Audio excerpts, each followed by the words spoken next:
இயேசு எங்கே இருக்கிறாரோ அங்கே கொண்டாட்டம் இருக்கும்.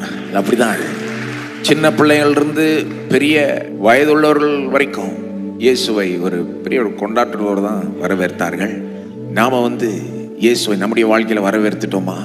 உங்கள் வாழ்க்கையில் வரவேற்றுட்டீங்களா? அவரை வரவேற்றீங்கன்னா அவர் ஒருபோதும் உங்கள் வாழ்க்கையை கெடுக்க மாட்டார். அவர் உள்ள பூந்தாருன்னா அவங்க வாழ்க்கையை நல்லா ஆகிடும். அவர் எப்படிப்பட்டவர்ன்றது அந்த சம்பவத்திலே தெரியுது பாருங்க. உள்ள வராரு, ராஜா மாதிரி வரவேற்கிறாங்க. அவரை என்ன பண்றாரு? தன்னுடைய உயிரே கொடுக்குறாரு. அதுதான் பண்றாரு. எருசலேமுக்கு போய் என்னங்க பண்ணாரு? உயிரையே கொடுத்தாரு. கல்வாரி சிலுவையில் போய் மரித்தார். அதை தான் அவர் செய்வார். அவர் வந்தார்னாலே கொடுப்பார். வந்தார்னாலே இன்னொருத்தரை வாழ வைப்பார். வந்தார்னாலே நம்ம நல்லா ஆயிடுவோம்.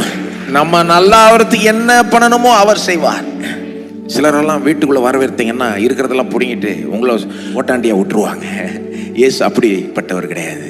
அவர் உள்ள வந்தார்னா வீடே நல்லாயிடும், அந்த குடும்பம் நல்லாயிடும், அந்த சமுதாயம் நல்லாயிடும்.